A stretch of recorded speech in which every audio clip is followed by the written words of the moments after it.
This year, in 2026, we celebrate America's 250th anniversary, and it got me thinking about our own history right here in Souderton. This is a place where generations of people have built their lives, their businesses, and their families. Your home, the land that it sits on, the businesses you enjoy, and the institutions you rely on, they didn't just pop up in the time that you've needed them, and I think we take for granted those that came before us that made our community what it is today. And so the goal of this podcast is to interview Souderton Legends, just some of the people that made significant contributions to our community in their time. For some listeners, this may be a walk down memory lane. And for many, I hope it serves as a reminder and an inspiration to do good in your community in your time here. I'm Mayor of Souderton, Dan Yoakum, and welcome to the Souderton Legends Podcast. And I want to start by welcoming two legends of Souderton, Tom and Judy Leidy. Welcome. Tom and Judy Leidy are true legends, not only for their own time here in Souderton, but because the Leidy family goes right back to the very foundation of this community and the land grant of William Penn. So I'm excited to talk to them both today about not only what they've done in the last many decades here in this town, but also all the many generations of people that came before them too. So I want to start, Tom and Judy, by talking about our own history together, our own families together. I can name 3 generations, which is that your grandkids and were my best friends growing up. Their parents and my parents lived next to each other and were neighbors. And my grandparents and Tom, your older brother, Odie, were best friends. Uncle. Oh, was Odie your uncle, not your brother? Okay. Odie was your... So we have, in the 3 current modern generations, we have connections, plus probably 10 behind that. Mm-hmm. So we could start wherever in this interview, but I think it would be good to start just talking about, first of all, if you don't mind me asking, how old are you right now, Tom? I'm 88. And I hate to ask this, Judy. You don't have to answer the question, but if you're comfortable saying it, you can tell us how old you are. 87. You both look great, and you're doing great. So 88 years ago, we could start. I think it would be as fun to talk about your memories growing up in this community, and then we can go way back, all the way back to the 1700s. So can you tell us how you two met? She followed me to the Souderton movies one night. That's a joke, but it's a factual event. Mm-hmm. And she didn't have a way home. Okay. So I made sure she had a safe way home. Because Judy's not from here, technically. She's from Harleysville. The faraway land of Harleysville. Mm-hmm. Right. Mm-hmm. And Judy, your maiden name and Tom's mom's maiden name are the same, but you're not related, correct? Not close at all. Oh. My maiden name was Culp. Uh-huh. And I was from Harleysville. Mm-hmm. And that's about true, the story, but it really wasn't. Well, go ahead and tell us the real story. Well, I was supposed to go to an alumni game, basketball game, and it was done that week. I think it was right between Christmas and New Year. And I was with a girlfriend, and we were bored. The game wasn't moving fast, so we decided to go for a walk. And we went down, and then she said, "How about going to the movies?" I said, "Okay." And then from there on, he always adds a lot of stuff. And what year roughly was that? Probably 56. Wow.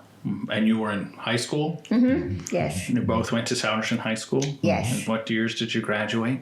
I graduated in 57. And I was...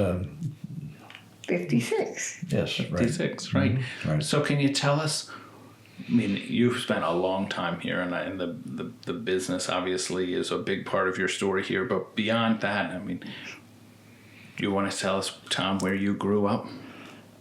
I grew up at the intersection of Mifflin Street in Souderton and Cherry Lane. My dad built that home, and that's where I was born, in that house. See, I never got too far. I was born in that house. I spent over half my childhood at the neighbor farm, my grandfather's farm, Olin Leidy. And I tell a lot of people that I never got too far in the world because my mother was pregnant with me when we started going to Leidy's Church. And we still attend Leidy's Church, or still members of Leidy's Church, 87 years later. So we've been, never got too far from the community. Right. No, that's true. Not that you haven't gotten far. You've gotten incredibly far in life, but not geographically. Mm-hmm. And that's, I think, part of your Leidy story is that's true for, do you know how many generations? At least 10. I'm the ninth. The ninth, yeah. And we have a great-grandson now by the name of Leidy, who is the 12th generation. So wow. I mean, and those first 9 or 10 or maybe even 11 mm-hmm. all were here in Souderton. I've never moved anywhere but Souderton or Franconia Township. That is amazing. I want to talk more as we go on here mm-hmm. about your memories in Souderton. But while we're talking about the old times, you can take a look at there's a picture here that might spark some memories and while you look at that. That's the old Leidy homestead on page 11, mm-hmm. and the farmhouse is still there. And the tenant house is to the left of that. Mm-hmm. It's owned by the Shoemaker family now. And that is the early part of the Leidy tradition was log. And they built that when they moved here around 1728. Mm-hmm. So that's the story of that. 1728. Yes. That is basically 300 years of one family on the same road of mm-hmm. the same town. Mm-hmm. That, Tom and Judy, that is unheard of. I can tell you a little bit about that farm. Please do. The barn was one of the largest farms in Franconia Township, and they tore that down because of farming business went by the wayside because they were in the dead animal business. The Leidys were, and they tore the barn down. And the story is that the heavy timbers from that went into the Orchard Apartments here in Souderton for heavy building material to hold the building up. Huh, okay. So, yeah, I mean, that you've been in the dead animal business for quite a long time. Well, that's the butcher. That's the live end, but... So there's a book here, which I actually think many people in Souderton don't know exists. It's called The History of Souderton, and it's written by Landis, E.S. Landis. Mm-hmm. And it was in 1930, I believe. And there's a passage I'll just read a little bit from about this business that has been in your family for a really long time. This is about labeled The Tannery. Mm-hmm. Yes. Mm-hmm. Jacob Leidy opened a tannery near the present Leidy's Church in 1788. He sold it to his son Samuel Leidy in 1828 when new buildings were erected. The next owner was Jonas Leidy, and then Samuel Leidy bought it in 1863. He sold it to his son Andrew Leidy in 1880. The tanning business was discontinued in 1898, and a new rendering plant was installed. And then Andrew sold it to his sons, Pierce and James, who went into partnership in 1916. And the ownership that established continued through 5 generations of Leidy family for a period of 142 years. The purchasing of hides has been part of this business through that entire period. So all the way back to the mid-1700s, the Leidy family has been in the animal business. Mm-hmm. Can you tell us about what you know about that family lore? Well, Olin Leidy, which was my grandfather, he was not judy in the tannery and the dead animal business at all. That was another whole branch of the family. Jonas Leidy built the French roof house across the street from the homestead. But that was the Leidy family, and my grandfather went in the pork business. I was processing a few hogs a week, making sausage and scrapple, and hauling them into Philadelphia. And there were a lot of local hucksters, as they called them, used to stop by and buy their pork products and sausage from Olin. But once again, there was a disconnect between the two families about 5 generations ago from the tannery. Okay. And they went out of business after World War II because, well, they did very well in the hide and leather business during World War II. And when that was over, they sold it to Mopac, curtainware. That's how that business went. And then the Leidys continued on with Owen and my dad, Harold, and they were in partnership for a while. And then my brother Terry and I took over that business 2 generations ago, 3 generations ago. And it still exists today. Yes, we grew very comfortably. We really did. When we sold the company, we were processing around 1 million pounds of product a week. So we were selling a fair amount of product. Growing up here in Souderton, I saw about 500,000 of those pounds go past my house every day. So, and tell me that factory. If you're looking at Leidy's at the plant, it looks like it was built around an old house. That was the Leidy farm's house, and the barn to that house, we tore that away. I don't even know when. It's probably 40 years ago, maybe 50 years ago, for expansion of our facility, because they had passed the Wholesome Meat Act in Pennsylvania, where you had to come under USDA regulations or get out of business.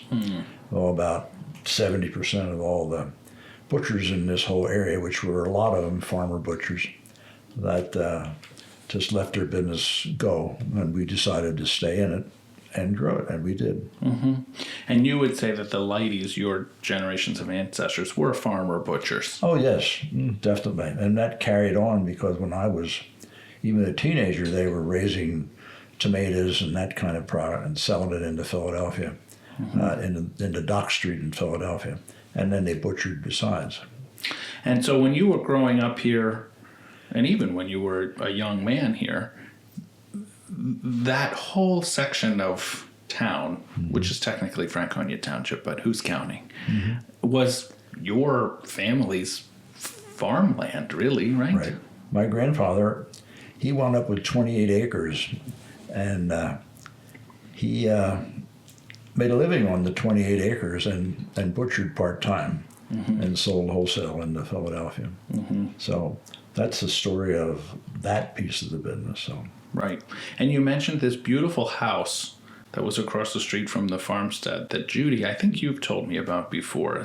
I think you'd be interested in hearing how the farmers up in this area got their, and Leidy's, got their products down to Dock Street.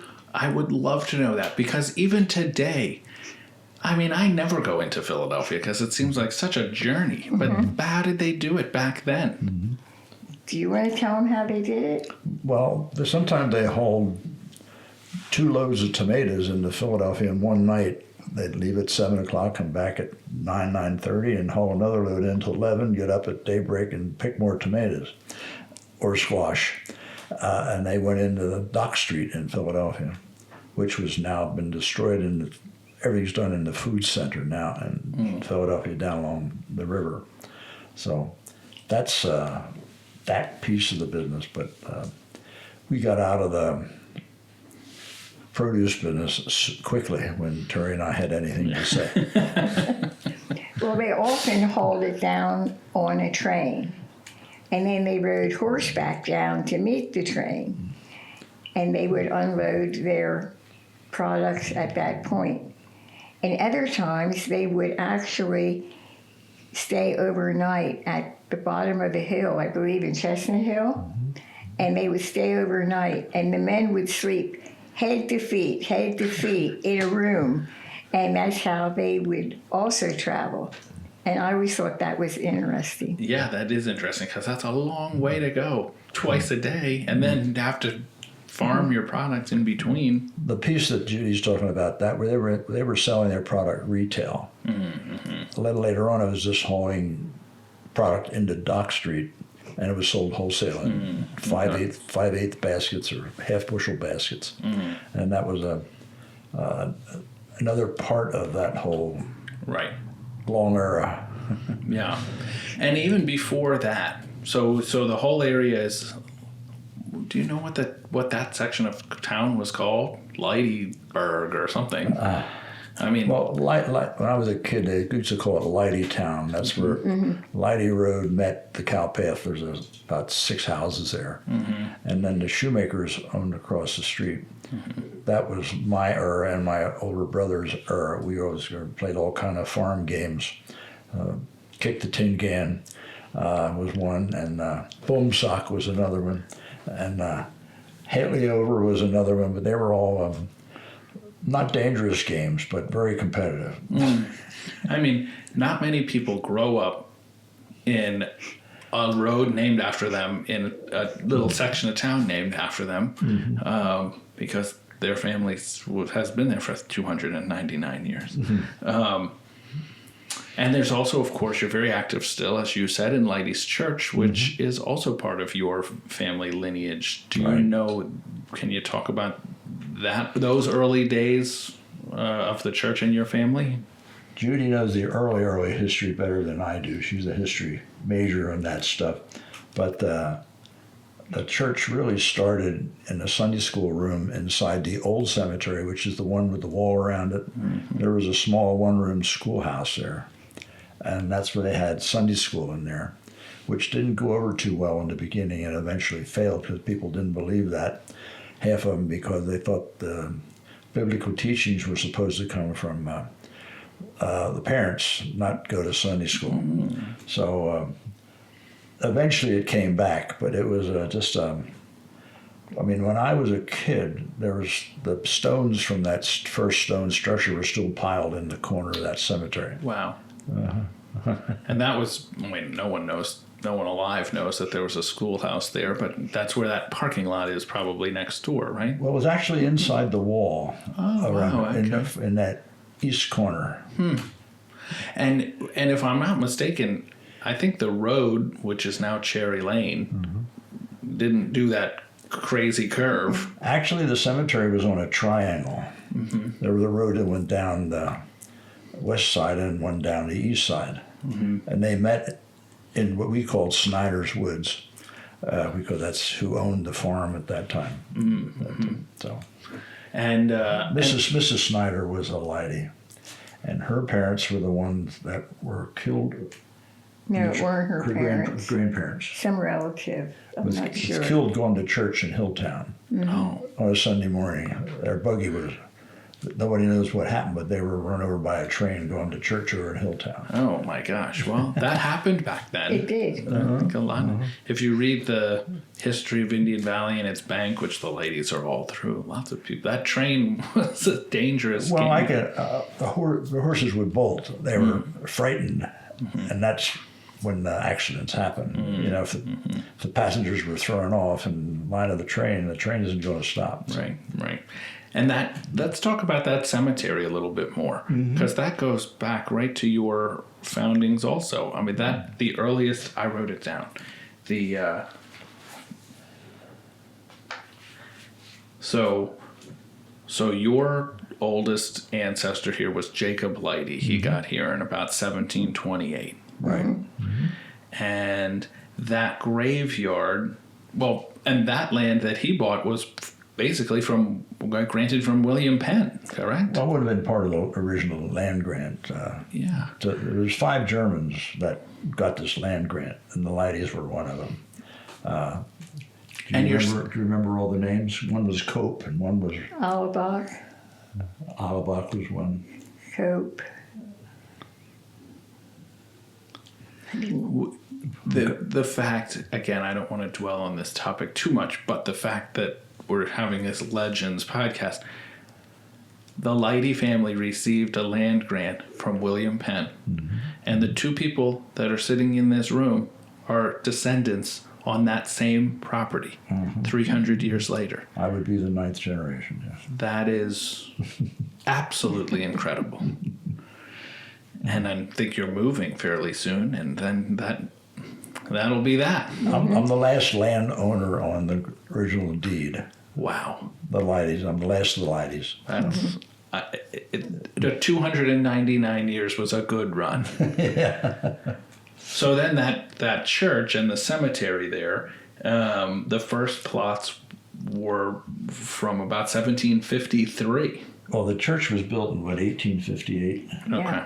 The actual building was built in 1858. And the cemetery was there about 100 years earlier, because it was originally a private cemetery just for the Leidy family that lived on that farm. And you have a connection to that too, because there's 2 headstones in there that I believe you had some a big part in maintaining and restoring. Well, we found out where the original burials were for Jacob Leidy and his wife. So my brother and I put a tombstone up, describing that event. So that's what happened, and that was quite a few years ago. And the 2 original stones are there. The original limestones are still there. And preserved thanks to you. And just recently, a lady called me through this cemetery connection that she was related to, I think it was Nathan, who we never knew how he was connected to the family. But she lived out where, Pittsburgh area or some out western part of Pennsylvania. And she discovered that her descendants were buried in Leidy Cemetery, which she didn't know existed. So that's, and I think their name was Nathan. So we never knew who they belonged to. So well, some of those old stones back there, 300 years old, you really can't read them. A lot of them are written in German, number one, and number two, limestone doesn't hold up that well over a period of time compared to marble. So another interesting thing about that cemetery is that buried there is Colonel Jacob Reed, correct? Can you tell us about Colonel Jacob Reed? I'll leave Judy. Judy. He was involved with the Revolutionary War. And he was, one interesting thing is his house was one of the another original house. And it was down where French's used to be, across the street from French's, which was just outside of Souderton. Which is now the place that makes awnings. I can't think of the name of it. Yeah. So anyway, it's just interesting when you hear how the things keep going on. And I think, go ahead, Tom. Well, he was in the Revolutionary War, and he was the commander under Washington at Valley Forge. For the Philadelphia Company. For the Philadelphia Company. And their militia. So there's lots of family stories about George Washington came up out here, whether it actually happened or not, because we do know that Colonel Reed was married to Magdalena Leidy. And their farm is where the Shull farm is. That I was talking about. Okay, yeah, right. So that's how that connection. And then that farmhouse that's still there on what is now Cherry Lane. Hatfield Souderton Pike, I believe. Okay, yeah. But it's just right over the border.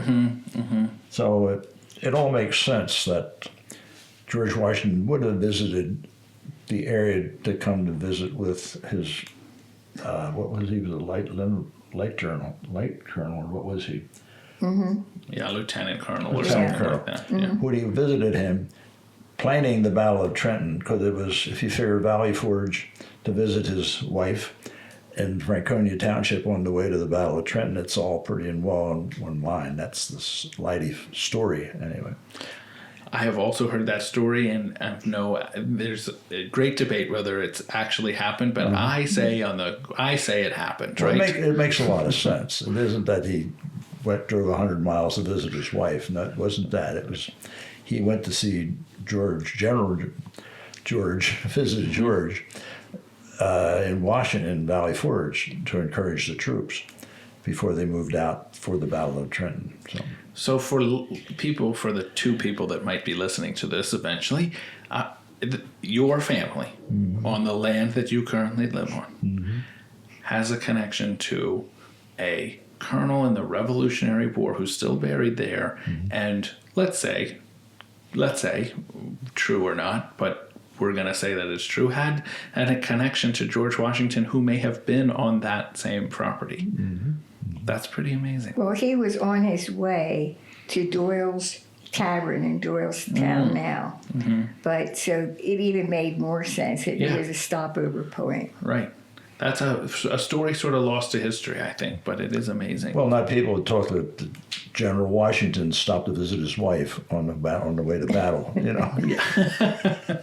You can see that piece of it could be dropped out. Well, but your whatever she would be to you, Magdalena Leidy, may have cooked a meal for General George Washington. Well, Definitely. they're buried down Leidy Cemetery too. Yeah. Magdalena's. And Magdalena was a daughter of the first Jacob Leidy. Oh, okay, so a direct descendant from the very founding. Yes. Right. Where did Jacob Leidy come over from? Germany. And see what was sort of unique, they were from the German Reformed Belief Church, and there were a tremendous amount of Mennonite people in the area, so they weren't supportive of the war. So that's why it was unique that he would see these people who were pro-Revolutionary War at the time. Yeah, that's true. Talk about that a little bit more if you can, because obviously people associate this area with a strong Mennonite heritage, but the Leidy family was not that. Well, they were definitely a minority. I mean, there weren't, because the story is that Jacob Leidy, the original Jacob, used to walk to Skippack to go to church. Wow. And it was a very dense woods between Souderton and Skippack. And they walked. Wow. They later rode horseback, but they walked. Yeah, I mean, imagine what your great-great-great-great-great-great-great-grandfather was living in. He was a pioneer. Oh, yeah, they usually took their dog with them, but that was about... And the kids were never big enough to walk, but usually it was his husband. Husband went to church. Yeah. Because the wife had small kids at home or what have you in that era, so they probably didn't go along. But see, then the Leidys were involved with the Reformed Church in Skippack, and then what was next? So this is your county. Indian Creek Reformed Church. When the Skippack Church dissolved, they started going to up at Indian Creek. And then how did that come about to become what became Emmanuel Leidy's? Well, Leidy's church actually grew out of that Indian Creek was considered the mother church, and then this is what they considered him like an offspring. Leidy's was. When they first had services, they only came to Leidy's church every 3 weeks. And the rest of the time, they either met up at Indian Creek or sometimes they would meet as a group in different areas.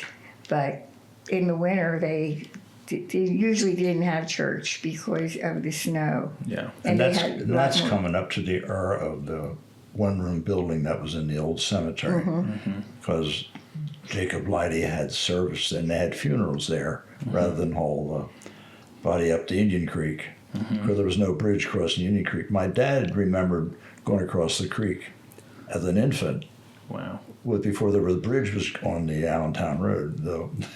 It's hard to imagine that now. It's hard to imagine that little section of Leidy Road, what it looks like today versus what it what it was back then. How about the neighborhood that's now Harrington? It would have been a Leidy farm at some point too, correct? Harrington is which one? Behind? Across the street from you.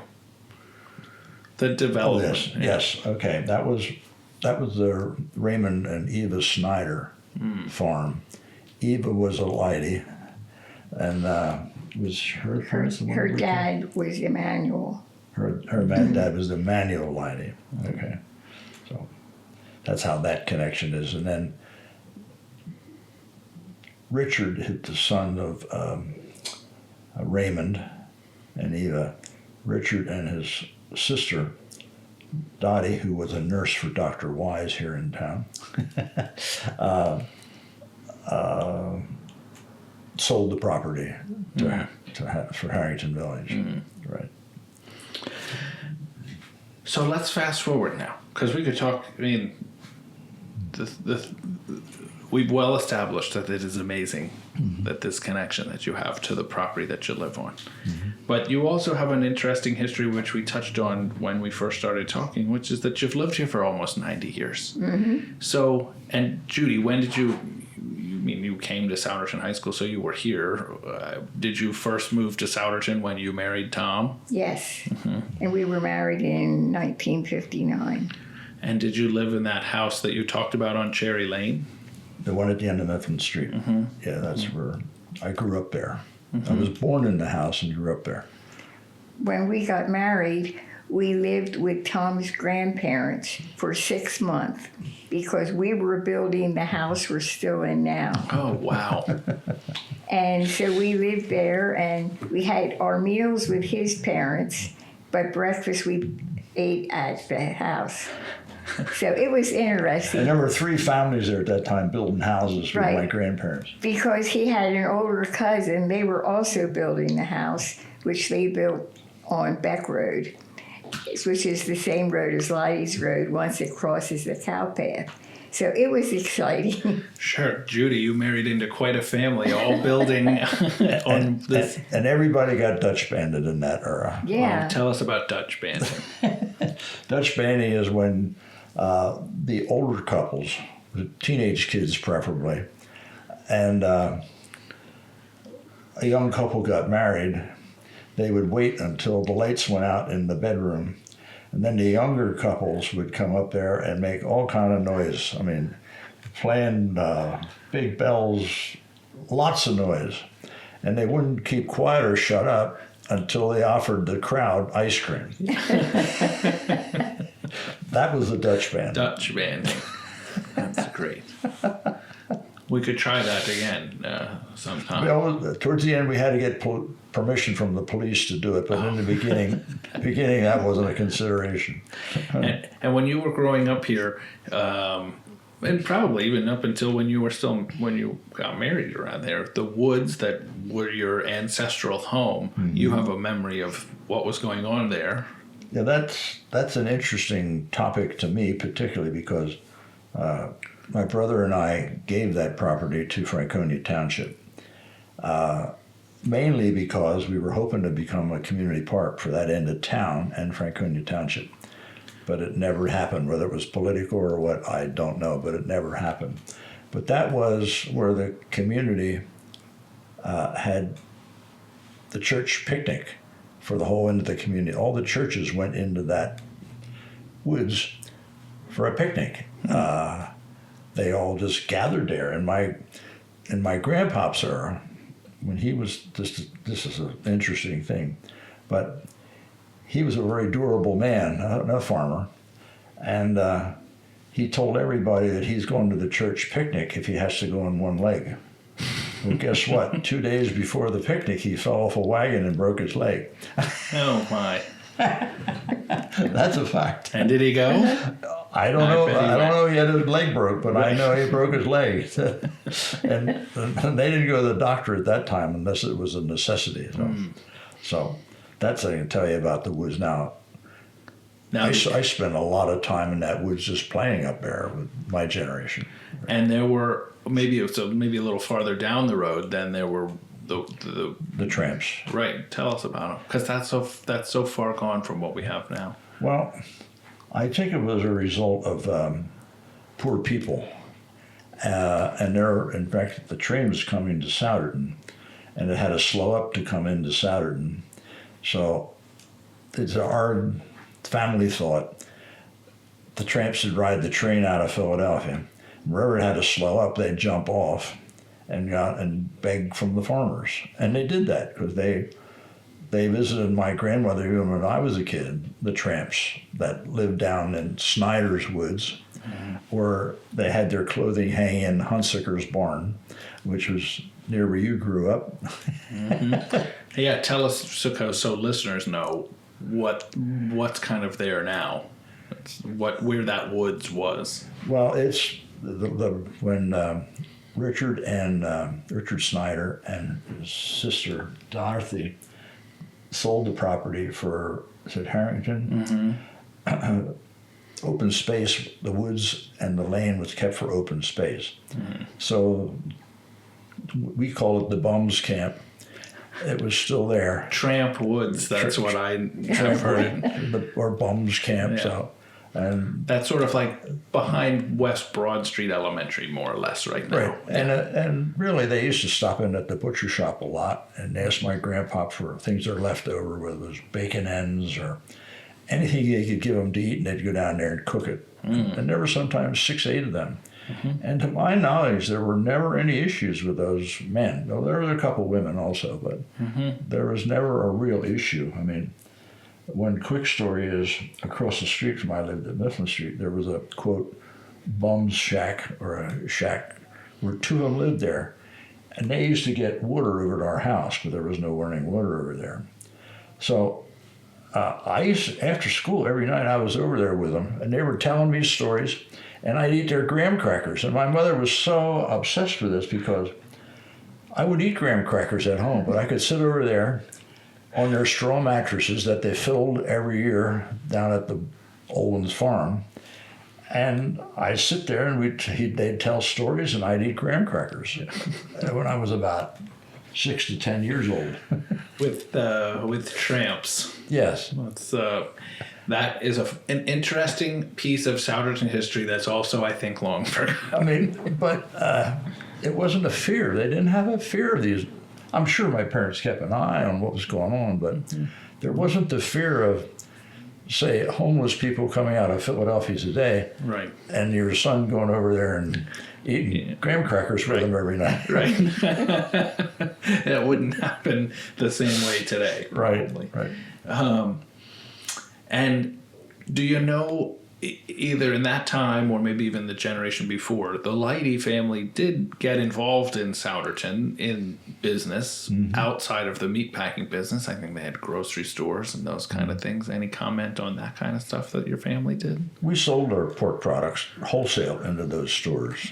There was Durstein's Grocery up on Noble Street, and Frederick's here in Nahala, and who else was around at that time? That was about it in town. I think this probably was maybe like your grandfather's era. I think the property, which was Schlechtix and now it's Rural Replenish, I think that was a Leidy grocery store. But now you were living here, and so part of this is to walk down memory lane for people who were also living here. So when you went into Souderton, you met at the Broad Theater. What were the other businesses that you went to, patronized, shopped at?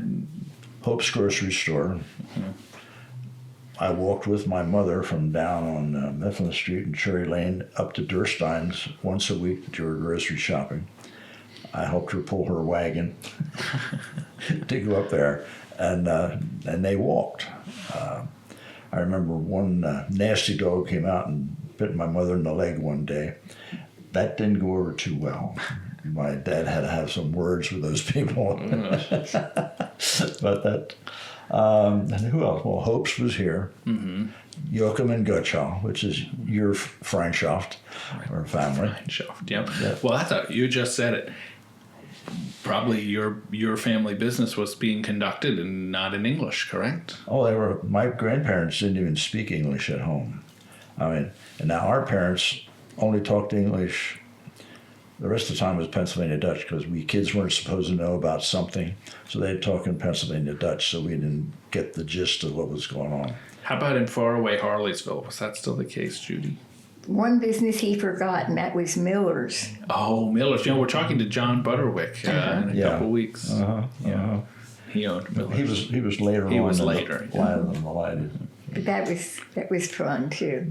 Harleysville didn't have too much in the businesses. They all had Barb's and Babs was in my time, and everybody loved to congregate there. Yeah, that's where Ace Hardware is now, I think, right? About there, yeah. And my grandparents also always spoke Pennsylvania Dutch at home. So you went into Barb's and Babs, and all these men, all they did was talk in Pennsylvania Dutch.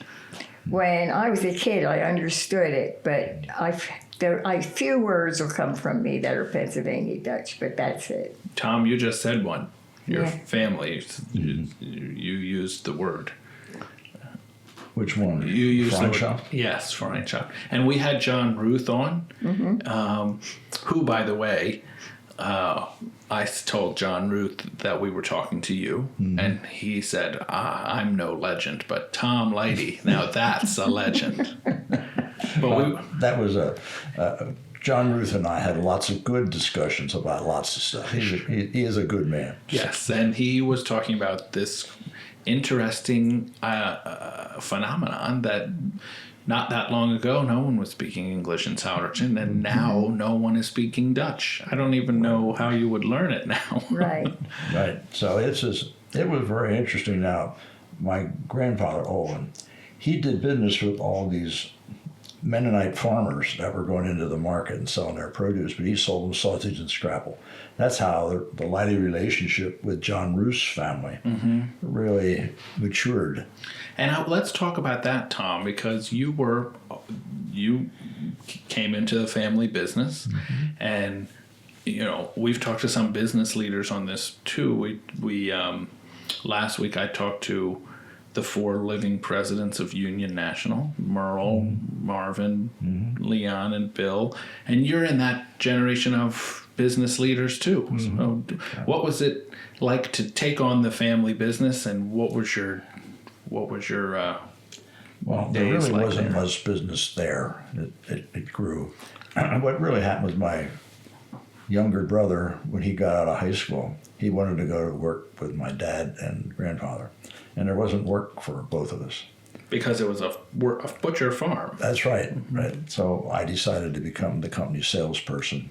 So it grew out of that, the sales part of it and the growth. But then my brother was very much involved in developing some of our new products. He really helped tremendous in developing the Leidy ham, which is notorious now everywhere for being of good quality. So it was a good match. And Judy and Darlene, that's Terry's wife, they had the clerical money side of the business, and Terry and I had the meeting. He was inside and I was outside. So. You're not giving yourself enough credit, Tom. I mean, I'm sure that Terry was integral, but you were integral in it too. If one generation prior to you was a butcher farmer, to think what it is today. Yeah, it was, well, we sold it now. But, sure. But that was mainly because our son passed away, Andy passed away. What tragedy. It just didn't, lost a lot of interest because he was being groomed to be president and was president of the company in January the 1st, and that Memorial Day weekend he was diagnosed with cancer, so he was really only in office for 6 months, but he had been groomed for 5 years before for that job. So yes, that was very much a tragedy in Souderton. It was Andrew. It was, I would say, it was the first one that really involved emails, where everybody was talking to everybody every day how Andy's doing. I mean, I was involved with the bank, and they all knew it because they talked to my administrative assistant, and I was very much involved with Penn Foundation on the board there. So they all communicated, and there was a lot of people, mainly through emails, that kept up with Andy's situation. Well, a lot of people cared about him, and of course both of you also. Let's talk about something happier, though, because I think you touched on it just now, that your contributions to Souderton not only are in the Leidy business, but you've also, both of you, I think, have been very civically engaged and in the church. Do you want to talk about the Scouts and the Penn Foundation and the bank? I've been in the Boy Scouts for 50 years. Wow. I am an Eagle Scout. And inspired a lot of young people to do the same, I think. Yeah. I'm still on the board of the Cradle Liberty Council, which is the 3-county area here. That's Philadelphia, Chester, and Montgomery. So I enjoy the Boy Scouts and their contribution to society. It's just great.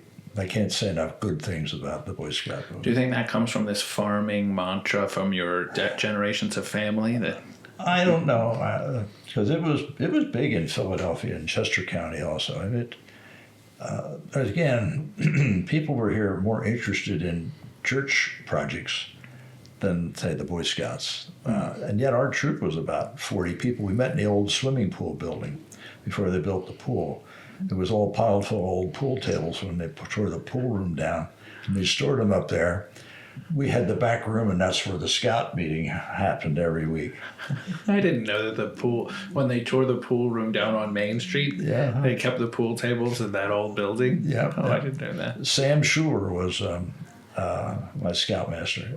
He was a magnificent man. He really was. He knew how to get young boys involved in particularly scouting activities like trees and varieties of trees, and it made a big impression on me. So 50 years in the Cradle Liberty Council is very impressive. You also are very involved, obviously, in Leidy's Church, which your ancestors have always been. Any comment? No, that was and is an experience. I just feel very obligated to, the social aspects and how it generates into really church-believing people, and that's why I think it's growing, because people are recognizing that, again, that there is a supreme being, and they want to know how to get connected to a local church, and that's where we are. So. And that church is very impressive. I mean, the original, well, I guess as you've pointed out, it's not the original. If the original was a schoolhouse, Judy, what year was that church that's still standing across the street? You said it was roughly 1850. That one something. was torn down. It was surrounded by the church wall, and then it was torn down because they needed more room and for burials and things like that. And about World War II, I think there was 1 or 2 soldiers buried in there. But that was about the time when they had to expand the cemeteries to across the street. And another thing you were involved with was you were chairman of the Penn Foundation for a very long time. I was on the board there for 25 years. Amazing community service. That was very good. And Dr. Laux was just an amazing man. And it's just amazing how Penn Foundation continued to grow, because his model for not institutionalizing people with mental issues, that's all they did with them. They just institutionalized them, put them away, and that was it. Well, he was a person of the community should take care of those people, either group homes or proper care. And that was his model. And as a matter of fact, even the Kennedy family talked with Dr. Laux about how he accomplished that. And a couple other families, notorious families, wanted to talk to him about his not institutionalized people with behavioral health issues. So. They touched on it too. And there's been some terrific leadership there.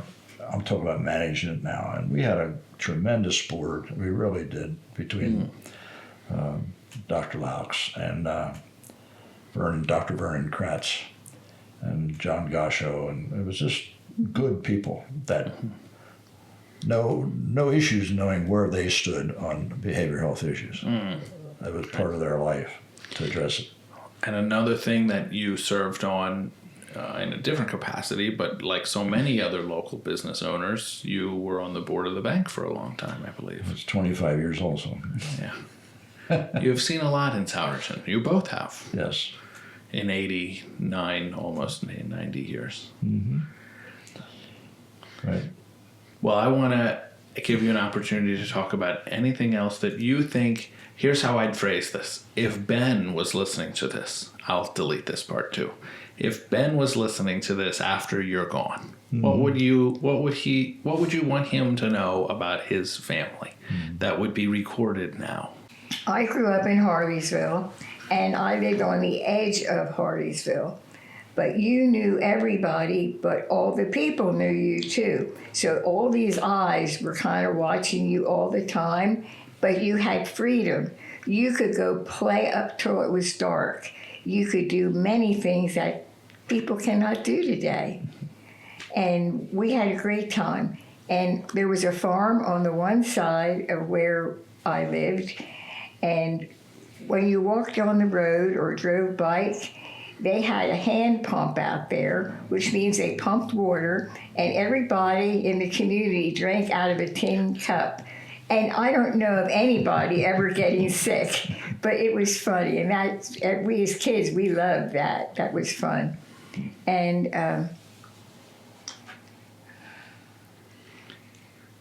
I had, my Grammy was married, was my great-grandmother. They had, her sister had a farm in Hardeysville, right on the very edge. And so we could go down there and we could watch the cows come in. But we all knew we had to behave. There was only certain things. If they told us we could not do them, you better not do them, because you were banned for a while. So it was just a good relationship you had with all the neighbors. And they didn't really follow you around or anything. You were on your own. And we used to take our bikes and drive out to Salford Mennonite Church. We'd take lunch along. We would eat out there. We would check the tombstones. And there again, we knew leave no trash or you can't come back. So it was just, it was a fun time growing up. And at night we played all the games that he played.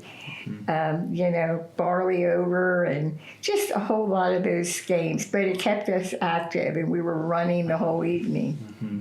Mm-hmm. But you knew when it got dark, you better head home. You're describing a bygone world. Mm-hmm, it is. But it was a good world. Right. And Tom, I'll ask the same question of you. If your grandchildren were listening to this, and this is an opportunity to tell them a little bit of your family legacy, what would you like to tell them? Well, most of them know this because I've already spoken to a lot of them. But in theory. But my era was the very end of World War II. So I had Owen Jr., who was about to be drafted, Leidy, and I don't know if your grandfather Harold ever went in. He had flat feet, I know, and I think that's why he wasn't allowed to go in. He had bad eyesight. That's right. Right. He desperately wanted to, but he joined the fire company instead because he couldn't get into the military. The whole Goldfish family more or less broke up or went in the service. And that was a very scary time. I was about 6, 7 years old. And we had air raids almost daily, because the German submarines had left troopers off on the Jersey coast with the theory that they were going to infiltrate Pennsylvania and New Jersey because of the amount of German-speaking people. Mm-hmm. And we had some neighbors, not to mention any, but that were really pro-Hitler. And really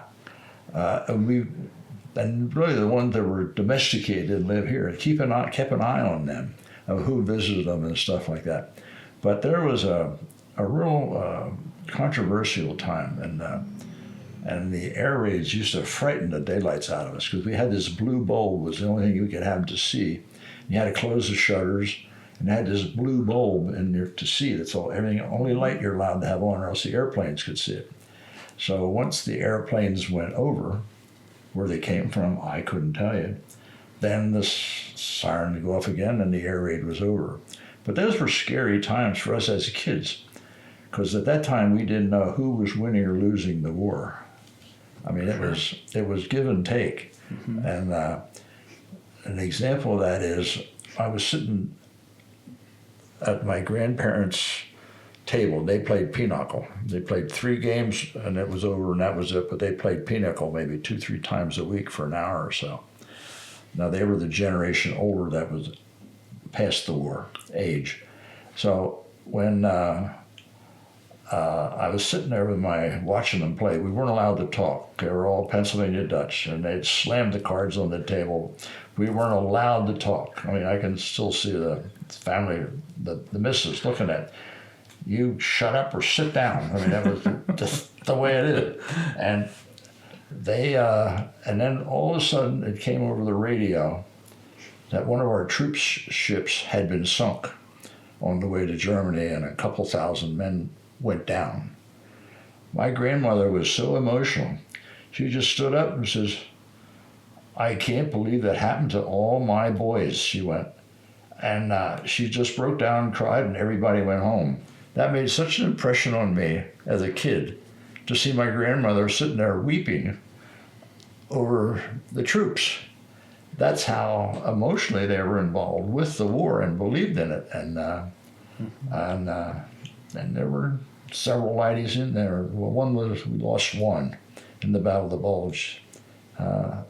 He lost his life. He was my dad's age. What was his name? Morris Leidy. And he was there something like 2 weeks. Very little training. They needed troops.